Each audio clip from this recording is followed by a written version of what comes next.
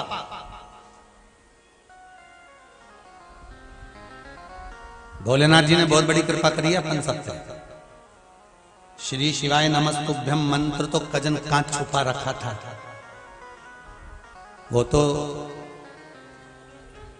Corona माता की जय हो जी ने इस श्री शिवाय नमस्तुभ्यं मंत्र को निकालकर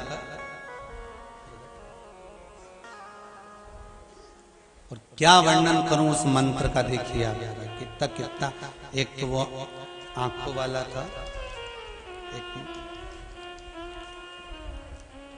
गुरुदेव, मध्य प्रदेश जिला बुरहानपुर,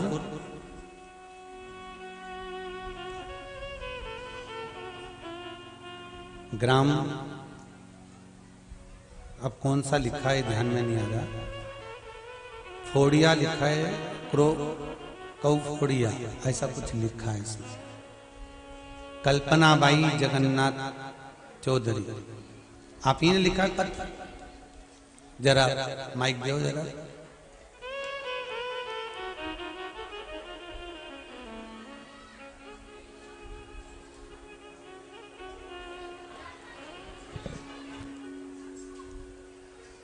इस पत्र में आपने लिखा है कि गुरुदेव, पहले तो गांव का नाम बताओ, इसमें गड़बड़ लिखे है। डोई फोड़िया, माइक पास में लो।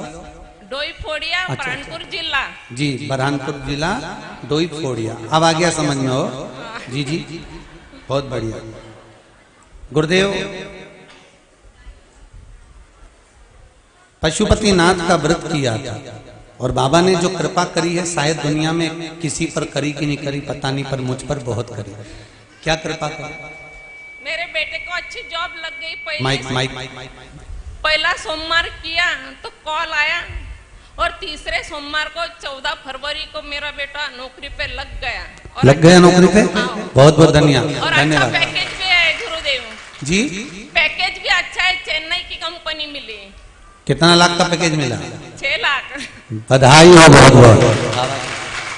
बहुत बहुत बधाई बाबा की। गुरुदेव मेरे पापा भी आए हैं। पापा यहाँ का होंगे तो अच्छा होगा। आए हुए हैं वो भी? हाँ। चलो बहुत बहुत साधुवादता है, बाबा की कृपा बनी रहे, विराजिए। श्री शिवाय नमस्ते।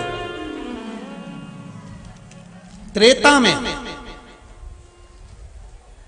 सत्ययुग में, द्वापर में यज्ञ से भगवान प्रकट हो जाते थे।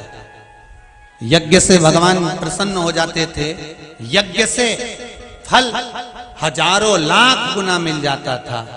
पर संतों ने, ब्राह्मणों ने, गुरुजनों ने और मेरे वेद व्यास जी महाराज ने पुराणों में वर्णन कर दिया, शास्त्रों में लिख दिया कि आप एक काम करो कि कलयुग आ गया है और कलयुग में आपके पास में धन है कि नहीं है, पर एक काम तो कर सकते हो ना। एक काम तो कर सकते हो। क्या? भगवान का नाम जपो, भगवान का रिटर्न बढ़ाइए, भगवान का मंत्र जपो। आप भगवान का मंत्र जप करोगे, आप भगवान का स्मरण करोगे, भगवान का मंत्र जप करोगे तो सुख अपने आप प्राप्त हो जाए। अपने राम राम रटते रहो जब तक घट में प्राण, कब तो दीन दयाल के भनक पड़ेगी कान। अब जपो। कली काल में भगवान के नाम को जितना जितना जपा जाता है, भगवान के नाम का जितना स्मरण करा जाता है, उतना सुख, उतना आनंद है।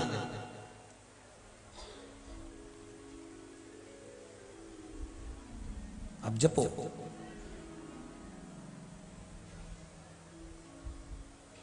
इसीलिए कहते हैं श्री शिवाय नमस्तुभ्यं, श्री शिवाय नमस्तुभ्यं, श्री शिवाय नमस्तुभ्यं, श्री शिवाय नमस्तुभ्यं, श्री शिवाय नमस्तुभ्यं। शिव महापुराण का ये मूल मंत्र है। ये मंत्र जब जब व्यासपीठ पर आए तब तब सबको बोलना चाहिए और अपने हृदय की बात शंकर जी को कह देना चाहिए कि बाबा बस ये मन की अभिलाषा है और इसको लेकर मैं शिव महापुराण की कथा को सुन रहा हूं।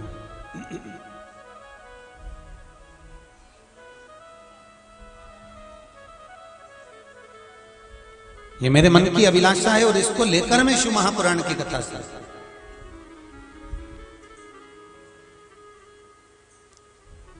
आप उससे निवेदन करो।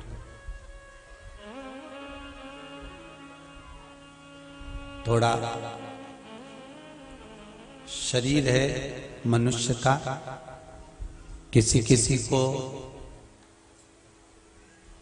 पास में कोई डॉक्टर होता है, 50 रुपए की दवाई देता है और शरीर ठीक हो जाता है। किसी किसी को जब तक वो 5,000 रुपए खर्च नहीं करवा दे तब तक ठीक ही नहीं।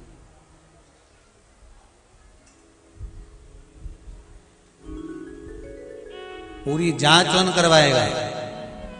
सारी जांच वांच सब हो जाएगी और फिर उसका जो क्रम रहेगा, 5,000 रुपए खर्च हो गए तब जाकर फिर उसको लगेगा कि अब ठीक हो गया।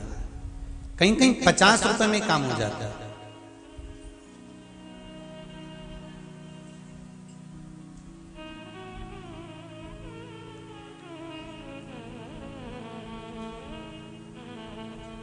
हो सकता है हमारे पास में इतना धन नहीं हो कि हम 5,000 भी खर्च कर सके, तो संतों ने 50 रुपए की चीज भी बता दी। क्या? कि माला को लेना है, अगर माला नहीं पकड़ सकते तो करमाला चालू कर दो, करमाला से शुरुआत कर दो। मंत्रमाला, माला नहीं हो करमाला से शुरुआत करो। अब किसी ने एक मैसेज करा है कि गुरुजी हम माला जपते हैं और माला जपने पर वो जो माला है उसका मन का टूट जाता है। सब लोग कहते हैं कि ये मन का टूट गया तो तुम्हारा माला बेकार हो गई।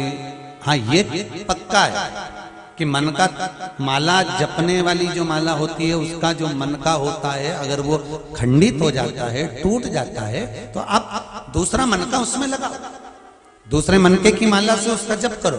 खंडित मनके की माला से जप नहीं किया जाता है। फिर उसने लिखा गुरुजी कि लोग कहते हैं कि माला का मन का टूट जाए तो समझ लो कुछ अशुभ होने वाला है, कोई ऐसा होने वाला है। तो शिव महापुराण की कथा कहते हैं, घड़ी बनाने वाला, पहले भी कथा में कहा था, शिव। पल बनाने वाला शिव, नक्षत्र बनाने वाला मेरा शंकर। घड़ी, पल, नक्षत्र, तिथि, वार, समय सब शंकर बनाते हैं। और ध्यान रखना, तुम्हें भी किसने बनाया? जम के बोलो जरा, शंकर ने। शंकर जी ने तुम्हें बनाया, तो माला किसने बनाई है? शंकर भगवान ने तुम्हें बनाया है और तुमने माला बनाई है। मनुष्य द्वारा निर्मित कुछ भी होगा वो टूटेगा जरूर। मानव के द्वारा अगर कुछ निर्मित किया गया है तो वो टूटेगा, पर परमात्मा के द्वारा अगर निर्मित करा गया है तो वो कभी नहीं टूटेगा। जैसे आत्मा परमात्मा के द्वारा निर्मित करी गई है, तो ये शरीर मनुष्य ने जन्म दिया तो ये भी टूटेगा। एक्सीडेंट हो जाता है तो पांव टूट जाता है तो टूट गया, मतलब टूटा। मनुष्य ने पैदा करा है, मां के गर्भ से जन्मे हो। मनुष्य ने अगर कोई चीज बनाई है, मनुष्य ने कोई दरवाजा बनाया है, कोई टाइल्स बनाई, पत्थर बनाया, कपड़ा बनाया, ये बनाया, जेवर बनाया, अंगूठी बनाई, जो मनुष्य ने बनाया, जिस चीज का निर्माण मनुष्य करता है वो एक ना एक दिन, जम के बोलो, टूटता। तो अब इसमें भ्रम कैसा पैदा कर लेना कि अशुभ होगा? बनाया तो मनुष्य ने, उसने बनाया होता और फिर टूटता तो भ्रम पैदा कर लो कि भगवान ने बनाया था, टूटी किया।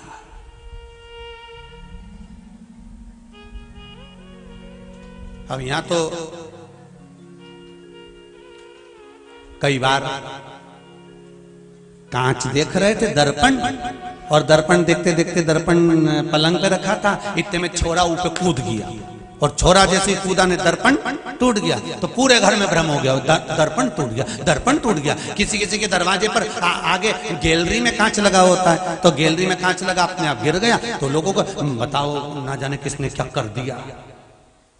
भगवान जाने, अपने आप ना जाने किसने क्या कर दिया, लाइट ही बंद हो गई। भ्रम पैदा।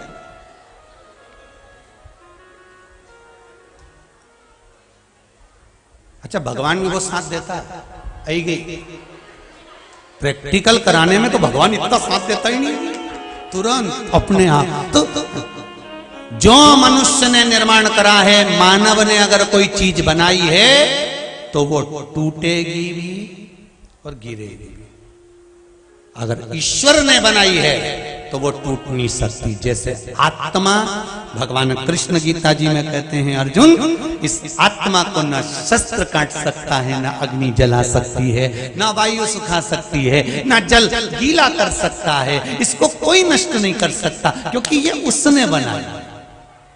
जो तुमने बनाया वो नष्ट हो सकता, जो तुमने निर्माण करा वो नष्ट हो जाएगा, और जो उसने बनाया वो नहीं।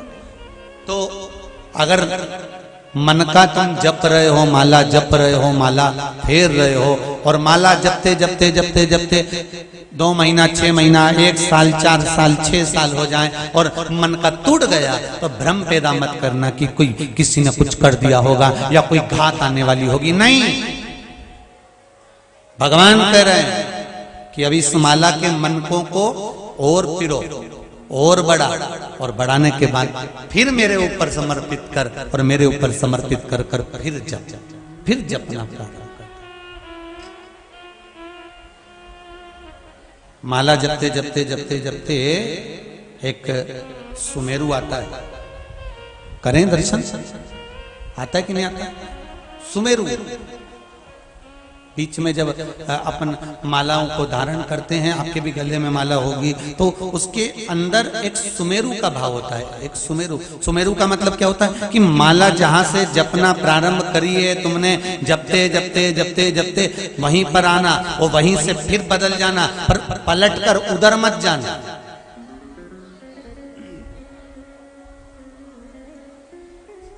सुमेरु से ही वापिस उसी जगह पे से वापिस, क्रॉस नहीं करना।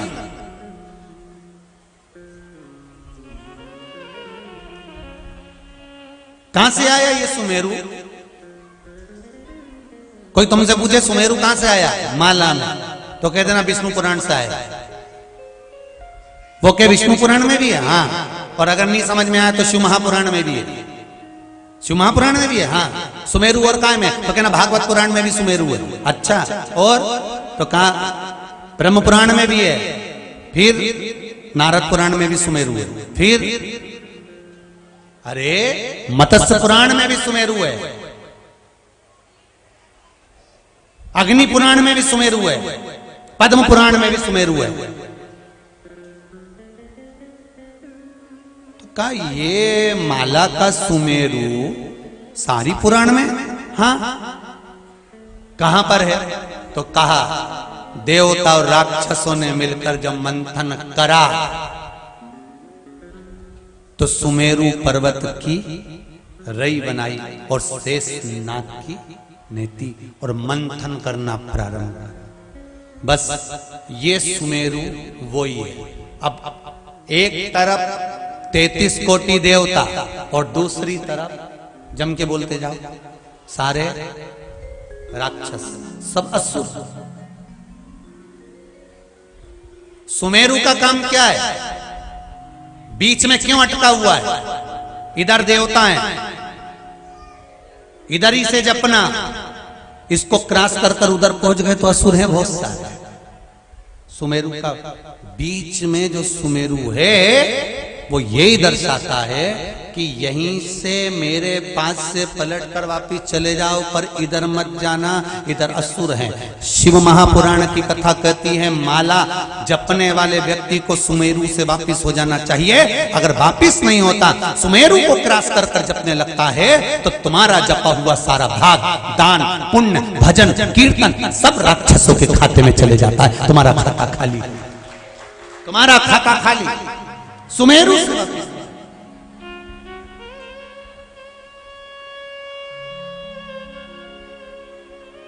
जितने मंत्र माला शिव महापुराण की कथा सुन रहे हो, बड़े ध्यान से सुनना भाई हो। आप लोग माला जपते हो, चाहे गुरु मंत्र की जपते हो, चाहे जिस मंत्र का स्मरण करते होगे, तो उस सुमेरु को समझ लेना कि सुमेरु कहां से प्रकट हुआ। ऐसी कोई पुराण नहीं जिसमें सुमेरु का वर्णन नहीं है। हर पुराण में समुद्र मंथन की कथा आती है, प्रत्येक पुराण के अंतर्गत आती है। और सुमेरु पर्वत को बीच में रखा, देवता राक्षसों ने मिलकर मंथन करना प्रारंभ किया।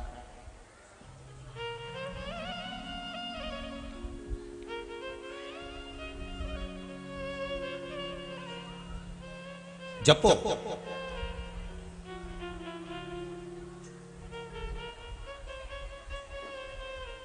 मंत्रमाला जपो। महाराज सबसे सिद्ध 2 मालाओं का वर्णन शास्त्र करता है। पहली तुलसी की माला, दूसरी रुद्राक्ष की माला। काय काय की माला है? तुलसी की माला, रुद्राक्ष की माला, एक शंख की माला भी होती है जो तंत्र विद्या के काम आती है। हल्दी की माला होती है जो सूर्य आराधना, गणेश आराधना के काम आती है। कमलगट्टे की माला होती है जो लक्ष्मी की पूजन में काम आती है। मखाने की माला होती है जो समृद्धि के काम आती है। बेल वृक्ष की जड़ की डाली की भी माला होती है जो फल वृद्धि के लिए काम आती है। फल वृद्धि से मतलब होता है जिस कन्या या वर का विवाह नहीं होता, 40 साल हो गए या 30 साल हो गए, या जब 28 के बाद में लड़का लड़की क्रॉस हो जाए कि 29 में, 30 में, 32 में, 34 में, 40 तक पहुंच गए और विवाह नहीं हो रहा है, तब बेलपत्री के जो पेड़ होता है, वृक्ष होता है, उस वृक्ष की जो डाली होती है, उस डाली के मनकों से जो माला बनती है, बाजार में भी मिल जाती है बेल की माला। उस माला को भगवान शंकर को समर्पित कर कर बेलपत्री के वृक्ष के नीचे बैठकर भगवान शंकर का पंचाक्षर मंत्र का जाप करना है। कौन सा मंत्र है? पंचाक्षर। पंचाक्षर मंत्र कल बताया था, नमः शिवाय। कौन सा मंत्र है? नमः शिवाय। षडाक्षर मंत्र है ओम नमः शिवाय। पंचाक्षर मंत्र का जाप करना। अब एक प्रश्न और खड़ा हो जाता है, गुरुजी बेलपत्री के पेड़ के नीचे क्या शंकर जी का होना जरूरी है, शिवलिंग होना जरूरी है? शिव महापुराण की कथा कहती है, लिंग पुराण में वर्णन आता है कि जहां पर बेलपत्री का वृक्ष होता है वहां शंकर पहले से विद्यमान होते हैं, वहां पर शिवलिंग रखने की जरूरत नहीं होती, वहां शंकर पहले से, वहां पर गौरी शंकर शिव पहले से विराजमान। आप बेलपत्री के पेड़ के नीचे जाते हो कभी? जम के तो बोलो, जाते हो? जितने लोग आस्था पर सुन रहे हो, फेसबुक यूट्यूब पर सुन रहे हो, वो लोग भी जाते होंगे। कभी बेलपत्री के पेड़ के नीचे जाना तो वहां शंकर जी के शिवलिंग को ढूंढने का प्रयास मत करना। पानी की बोतल ले गए हो, जल लेकर गए हो कलश के अंदर, तो सबसे पहले जड़ के अंदर ले जाकर पानी डालना। जैसे ही जड़ में तुम पानी डालोगे, शंकर भगवान उसको स्वीकार कर लेते हैं। और बेलपत्री के पेड़ पर जब तुम पानी चढ़ाते हो तो लक्ष्मी, ब्रह्माणी और पार्वती तीनों उसको स्वीकार कर लेती हैं। मात्र बेलपत्री के वृक्ष में उस आनंद की अनुभूति हो जाती है, आनंद की अनुभूति।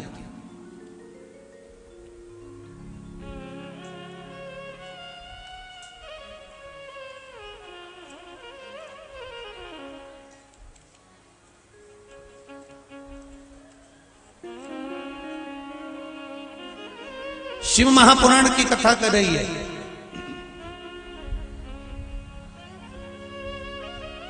68 लाख तीरथ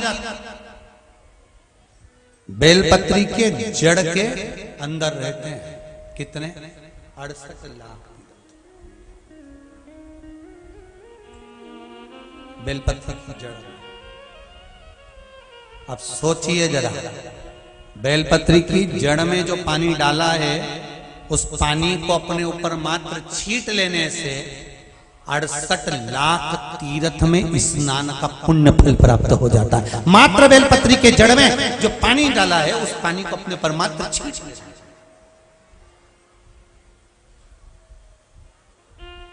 कई माताएं तो भजन में भी गाती है, 68 लाख तो भले नहीं बोले पर गाती है, 68 तीरथ हमारा गुरु जी का चरण। कई लोग गाते हैं भजन में, तो 68 लाख तीर्थ बेलपत्री के जड़ के अंदर विराजमान। इसलिए कहते हैं कि अगर जिसका विवाह 28 साल के बाद में नहीं हो रहा हो, 28 के हो गए, 29 के हो गए, 30 के हो गए, 31 के हो गए, 32 के हो गए, 35 के हो गए, 40 के हो गए,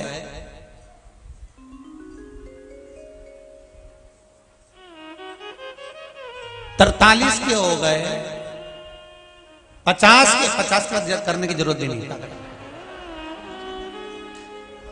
कहा कर अब आगे तुम्हारी मर्जी भी हो, यहाँ से तुम्हारा मन हो तो हम ये भी नहीं के हो।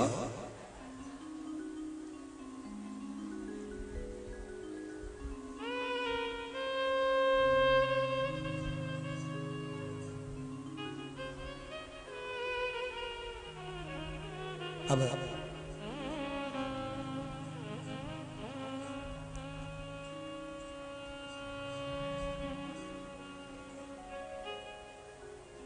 जब किसी का विवाह होता है ना, तो जितने नवयुवक बच्चे होते हैं ना, वो बड़े बड़े प्रसन्न होते हैं फोटो खिंचवाने में, नाचने में, गाने में, उसको बड़ा आनंद आता है।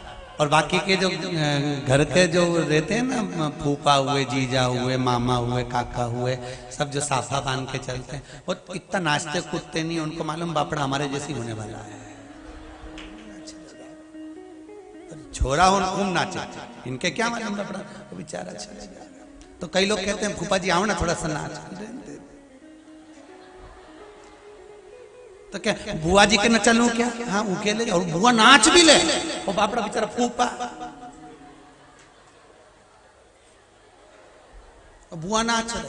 तो किसी ने कहा बुआ नाच रही, फूफा जी तुम नहीं नाचो? अभी नाच लो तो घर पे ओढ़, तुम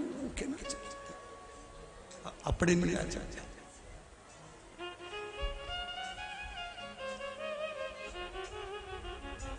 जितने भी बारात में लोग जा रहे हो और एक साइड से निकल के जा रहे हो, उनको पहचान जाना, वो फूफा ही है।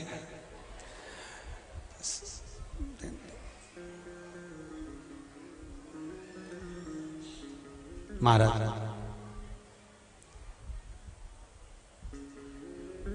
मंगल विवाह के लिए, शुभ कार्य के लिए, उत्तम फल की वृद्धि के लिए बेलपत्री के वृक्ष की भी, जैसे तुलसी की जड़ की, तुलसी की डाली की माला बनती है, इससे बेलपत्र की जड़ की भी माला।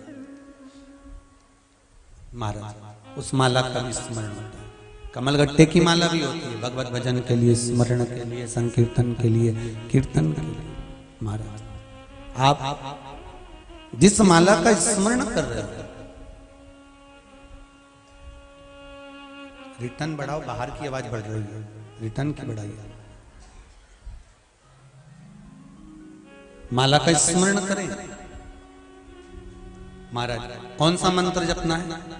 जम के बोलिए, पंचाक्षर मंत्र, नमः शिवाय। पंचाक्षर कहां बैठकर जपना है? बेल के वृक्ष के नीचे बैठकर भगवान का पंचाक्षर मंत्र का जाप करना है महाराज। और फिर निवेदन करूंगा, 68 लाख तीर्थ यदि आपके नहीं हुए हैं, तो बेलपत्री के पेड़ के नीचे जल चढ़ाकर उस जल को अपने ऊपर छीट लेने पर 68 लाख तीर्थ का पुण्य फल हमारे खाते में आ जाता है, हमारे खाते में आ जाता है।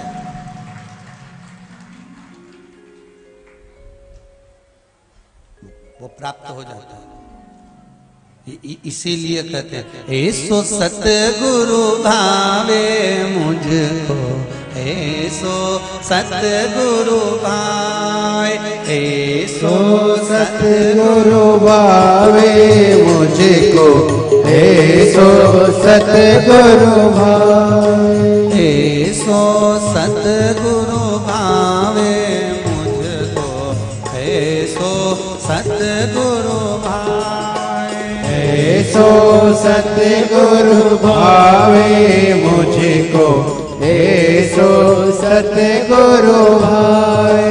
राम नाम की प्यारी चादर, राम नाम की प्यारी चादर, कृष्ण नाम की प्यारी चूनर, कृष्ण नाम की काले चूनर। अरे ओढ़े और ओढ़ावे मुझको, ऐसो सतगुरु भाए, ऐसो सतगुरु भावे मुझको, ऐसो सो सतगुरु भाए।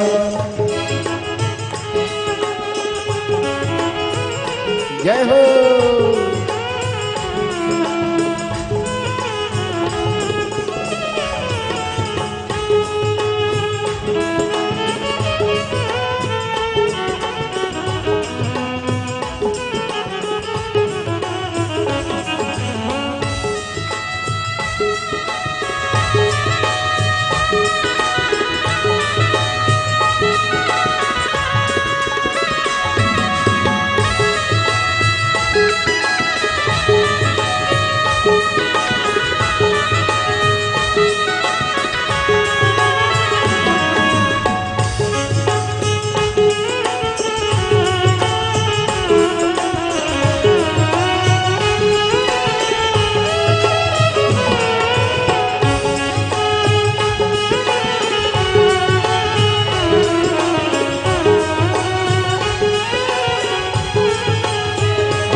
ओ राम नाम की प्यारी नौका, राम नाम की प्यारी नौका, शिव के नाम की प्यारी नौका, शिव के नाम की प्यारी नौका। ओ बैठे भवतर जावे मुझको हे सो सतगुरु भाए। बैठे भवतर जावे मुझको हे सो सतगुरु भाए। ओ हे सो सतगुरु भावे मुझको हे सो सतगुरु भाए। हे सो सतगुरु भावे मुझको हे सो सतगुरु भावे।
राम नाम की मीठी मिश्री, राम नाम की मीठी मिश्री, ओ शिव के नाम की मीठी मिश्री, शिव के नाम की मीठी मिश्री। ओ खावे और खिलावे मुझको है सो सतगुरु भाए। खावे और खिलावे मुझको हे सो सतगुरु भाए। ओ हे सो सतगुरु भावे मुझको हे सो सतगुरु भाए। हे सो सतगुरु भावे मुझको हे सो सतगुरु भाए। ओ हे सो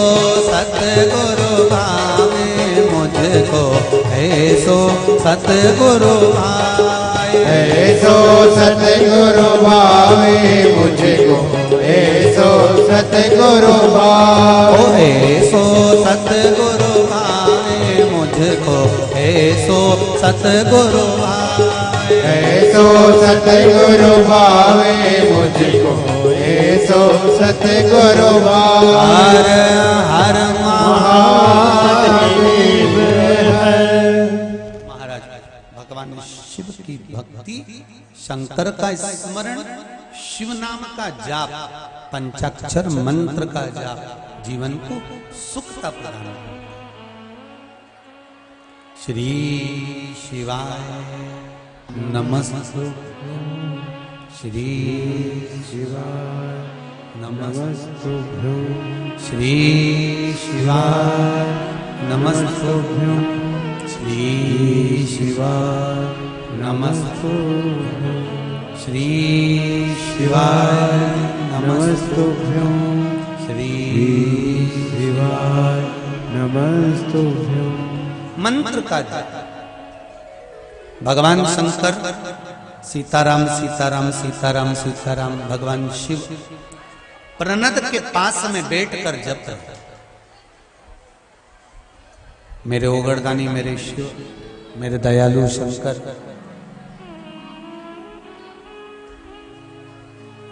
प्रणद के पास मंत्र का जाप कर रहे थे। प्रणद की दृष्टि, जिसने केवल पत्तियां खाई है वृक्ष की, शरीर में से जिसके पत्तियों का रस निकल रहा है, उस प्रणद के पास में भगवान शंकर बैठे। और शंकर जी ने प्रणद को देखा, और प्रणद को देखा तो प्रणद के नेत्र खुले, और शिव जी को देखा। देखकर मन में विचार करा, मन में विचार आया कि मेरे से ज्यादा भजन कर रहा है। अच्छा, एक बात बहुत अच्छे से सुन लीजिए। जो कभी भगवान का भजन नहीं करता, जो कभी मंदिर नहीं जाता, जो कभी शंकर के मंदिर ही नहीं गया, जिसने कभी एक लोटा पानी शंकर जी को नहीं चढ़ाया, निंदा वही करता।